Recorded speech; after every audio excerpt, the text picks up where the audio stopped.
June 2014, P1 question number 8. The equation of a curve is given that, और double derivative given है, original equation नहीं है. Curve का minimum point 3 - 10 है और मैक्सिमम पॉइंट पूछ रहे हैं. अब टर्निंग पॉइंट या स्टेशनरी पॉइंट किस तरह निकलता है कि आप फर्स्ट डेरिवेटिव को इक्वल पुट करते हो जीरो की. तो हम इसको अगर हम डबल डेरिवेटिव को इंटीग्रेट कर दें तो we'll end up with the first derivative. मैं अभी आपको ग्रेड पे भी चार्ट पे भी समझाता हूँ कि वो डू आई मीन. इंटीग्रेट किया 2x² / 2 - x + c आ गया. y को डिफरेंशिएट करें we get dy by dx. dy by dx को we get d² y by dx². तो ये तो डिफरेंशिएशन का प्रोसेस हो गया. If you are supposed to go back we will do integration. ठीक है, ऊपर वाली डिफरेंशिएशन है, नीचे वाली इंटीग्रेशन है. Integration is the process of going back to the original equation. तो मैक्सिमम मिनिमम पॉइंट के लिए क्या करते हैं कि हम फर्स्ट डेरिवेटिव को जीरो के इक्वल पुट करते हैं.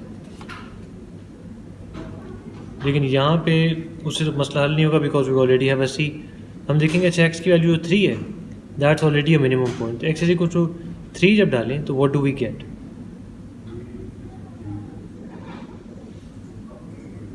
यहाँ से हमारे पास सी की वैल्यू आ जाएगी. यहाँ पे dy by dx में एक्स इक्वल टू 3 डालें, वहाँ के आप लिखेंगे 0. Why because whenever we have a minimum maximum point उसके एक्स कोऑर्डिनेट डालते हैं तो वो स्टेशनरी पॉइंट आ जाता है. तो स्टेशनरी पॉइंट पे क्या मतलब है कि स्लोप 0 है. Now dy by dx is 0. Where is it 0? At maximum या minimum point, in other words the stationary point. तो 0 के इक्वल पुट कर दिया, इसको सॉल्व किया, we will get the value of C. How will that help us? I show you in a little while. c + 6 = 0, c आपका -6 आ गया. अभी dy by dx जो हमारा ऊपर निकला हुआ था कंप्लीट नहीं था क्योंकि उसके c की वैल्यू नहीं थी. We will plug in this value of c as -6 यहाँ पे. Now we have the first derivative of this equation. Complete form है उसकी हमारे पास. Now that we have the first derivative, what do we need to do?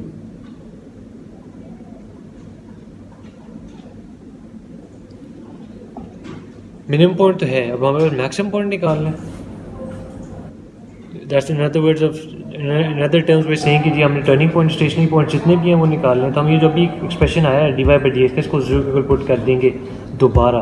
y क्योंकि पहले तो हम उसकी वैल्यू c की निकाले थे ना, अब जब 0 के इक्वल पुट करेंगे we will find the maximum and minimum point के x coordinates.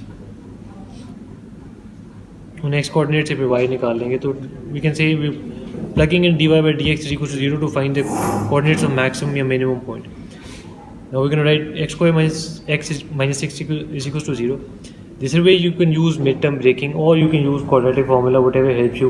But in this case, since it's an easy midterm breaking, we're going to do that. x² - 3x + 2x - 6 is equal to 0.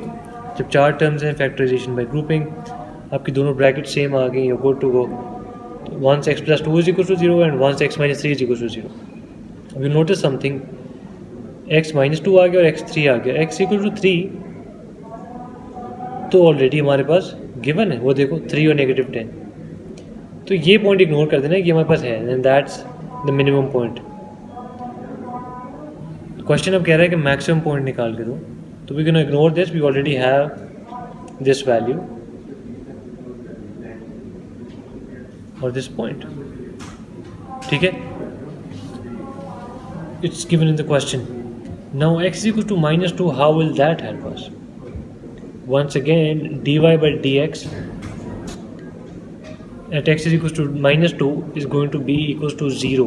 In other words, in simple words, अगर x is equals to -2 डालें first derivative के अंदर तो 0 उसकी value आएगी. क्यों? Because maximum point पे भी 0 होता है, मिनिमम पॉइंट पे भी. x कोऑर्डिनेट जब भी डालो फर्स्ट डेरिवेटिव के अंदर तो उसकी कंप्लीट वैल्यू 0 हो जाएगी. अब हमने मैक्सिमम पॉइंट निकालना है, मिनिमम तो ऑलरेडी गिवन था. तो dy by dx को भी इंटीग्रेट करेंगे, x² - x - 6 को भी इंटीग्रेट करेंगे. y now we trying to go back and find the original equation. x³ / 3 - x² / 2 - 6x + c. Integration में यही होता है कि आपकी वैल्यूज पावर में एक ऐड हो जाती है, उसी से डिवाइड करते हैं और अगर किसी नंबर के साथ कांस्टेंट हो तो वो उसके साथ एक वेरिएबल आ जाता है. वंस अगेन अब यहाँ पे डायरेक्टली -2 प्लग इन करें जो अभी थोड़ी देर पहले आया तो इट वोंट हेल्प. c भी होगा, y भी होगा, दो अननोन्स हैं. तो फिर -10 और 3 डालेंगे. उस -10 और 3 से क्या फ़ायदा होगा कि we will get the value of c. जहाँ जहाँ x है वहाँ 3 डाला, जहाँ जहाँ y है वो -10 डाला। भाई y c की वैल्यू निकाल पाओगे तो फिर बाद में x जहाँ पे -2 या 2 था वहाँ पे y की वैल्यू निकालोगे ना। तो we going to find out the value of c now.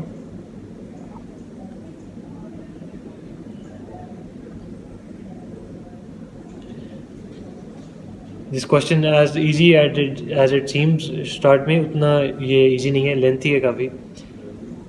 And problem that is popping up one time and again is कि हर जगह जहाँ पे इंटीग्रेट करते हो एक सी की वैल्यू आती है, तो वहाँ पे प्रोसेस रुक जाता है। फिर we have to go back, plug in that value of 3 and -10 again and again. Constantly C को सॉल्व करते हैं कि यार ये कॉन्स्टेंट क्या है।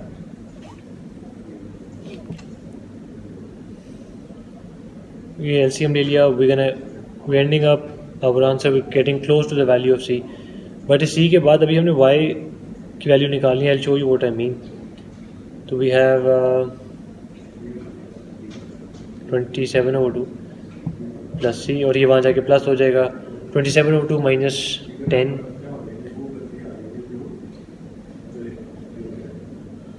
तो c is equals to -20 plus 27/2, that's gonna be 7/2।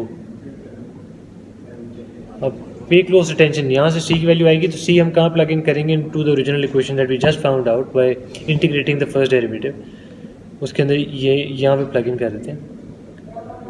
जब c की वैल्यू आ जाएगी तो we will have the original equation. हमारे पास तो डबल डेरिवेटिव इक्वेशन थी ना, coordinate of the maximum point निकालने के लिए। x तो हमारे पास है ऊपर -2, ये वाला, ठीक है। अब ये x को -2 अगर डाल दें तो हमारे पास y कोऑर्डिनेट आ जाएगा और फिर हम कंप्लीट मैक्सिमम पॉइंट बता पाएंगे। तो y = x, ये जो बिल्कुल इसके लेफ्ट पे लिखी हुई इक्वेशन वही दोबारा लिख रहा हूँ, but this time I include the value of c। c came out to be 7/2। अब वो भी लिखूँगा plus 7/2। What will I do now? I will plug in the value of -2। ये यहाँ से y कोऑर्डिनेट आ जाएगा। You can zoom through this, just forward this video to the part where I'm getting the answer. वहाँ पे I'll show you कि x क्या है, y क्या है, and that's the maximum point.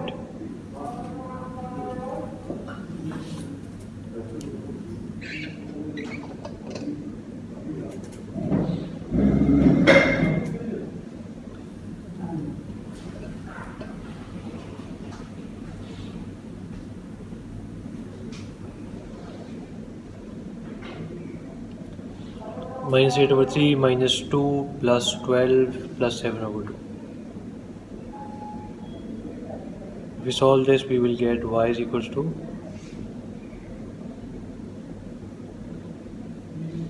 10 -8/3 plus 7/2. The reason I'm breaking down each and every part of this question into multiple parts is it's pure mathematics. P1 और P3 जो है, the examiner obviously would be wanting steps for every part. Secondly, we're gonna get heavily penalized for making a mistake over here. Pure mathematics में you can't just jump solutions। आप देखो अगर हमने 4-5 steps ऊपर -2 डाल के डायरेक्ट आंसर दे दिया होता, that would not have worked। आपने सारा स्टेप्स शो करने के किस तरह आ रहे। तो we got 10.833 और which is equal to 65/6 और 10 whole 8/3 if I'm not wrong। Anyways, the concept is आपने ध्यान रखना है कि उसको 5/6 आपने ध्यान रखना है। You have to present it in a way कि जहाँ पे रिकरिंग डेसिमल अगर आ गया तो आप how many times are you going to write the recurring decimal.